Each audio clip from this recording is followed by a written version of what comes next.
There are two ways to live: trying to control the future or trusting God daily. And most people live in the first one. I'm still, I think, in between. I'm still learning.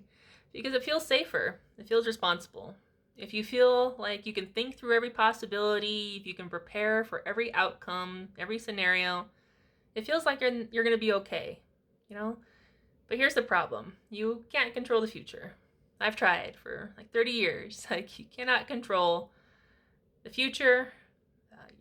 I know my mind has a wild imagination. I can imagine scenarios, conversations, people I've never even met existed, like having experiences and none of it coming true, but having it, upset me or, frustrate me or just overwhelm me or make me sad and even depressed. Like, all these things happen in the mind.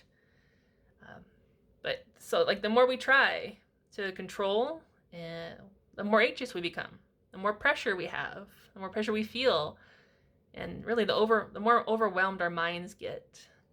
Like, they get bogged down. It really is a lot of energetic expenditure when you're worried about the future, trying to control the outcomes, planning. There's good planning, and then there's worried kind of planning, right? Because we're trying to solve things that we don't have access to yet. But God's design is very different. He doesn't give us everything at once.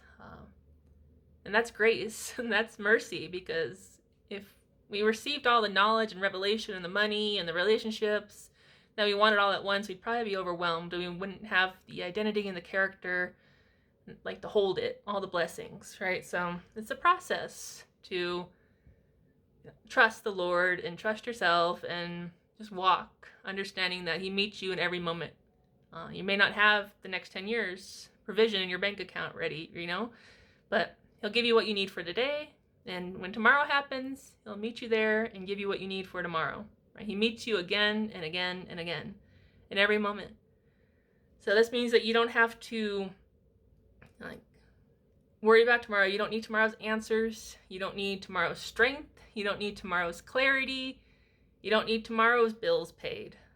I know we want them paid right now, but technically, we don't need them paid if they're tomorrow's bills, right? We just start trusting that God will meet me when I get there. Say to yourself, God will meet me when I get there. Stop. You release the control and start trusting God more and more. It's just a habit. It's a practice of changing your thought process, taking your thoughts captive, reminding yourself, God's design is different. I can trust the Lord. He is my provider. You don't have to have everything worked out. This is what daily trust looks like. And honestly, yes, it's scary until you see the fruit and the experiences and the actual revelation of His promises, and in your actual life, when your bills are paid, when you have the gifts appear, when you have everything provided for you. Once you start seeing this and recognizing it, then you start trusting it more and more. So you start moving in confidence, further, that you're not alone, you're not unprepared. Even though you may be unprepared, God already knows what's going on, and He's got you.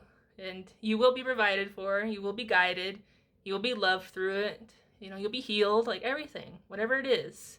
You can trust God, you can trust His promises, you can trust how the kingdom works, and just release the control.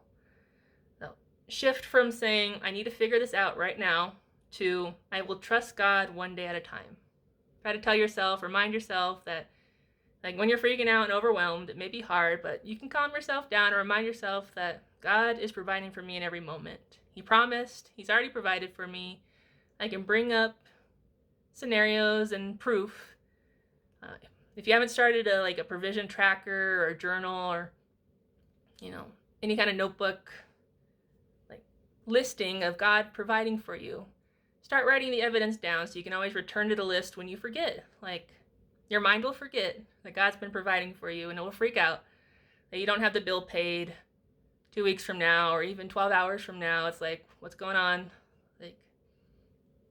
You can work through all this by just releasing the control, trusting, reminding yourself that He is with you in the moment. He'll meet you there.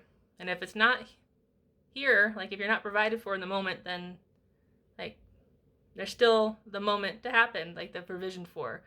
So you're not behind, you're not delayed, it's not missing, you didn't miss it. God will make sure you get it because that's Him. It's His character, His nature, His promises. He's faithful. Even when your faith wavers, He's 100% fully faithful in choice and character, everything. So you can trust Him. Just learn. It's a process because it's scary. It's not fun at first when God has you like experience and know Him. Like, be still and know that I am God. Psalm 46:10, so popular because it's the trust. Be still. Stop striving. It's trust the Lord as you walk and know Him, who He is. Understand who He is, and the trust will grow, and you can live with God daily, being provided for in the moment. Just give it time, give it practice, but release everything back to the Lord and ask Him to show you how to walk in trust, and He'll be faithful to show you. I love you. Practice this today and just remind yourself that God will meet you when you get there, in whatever moment it is. I love you.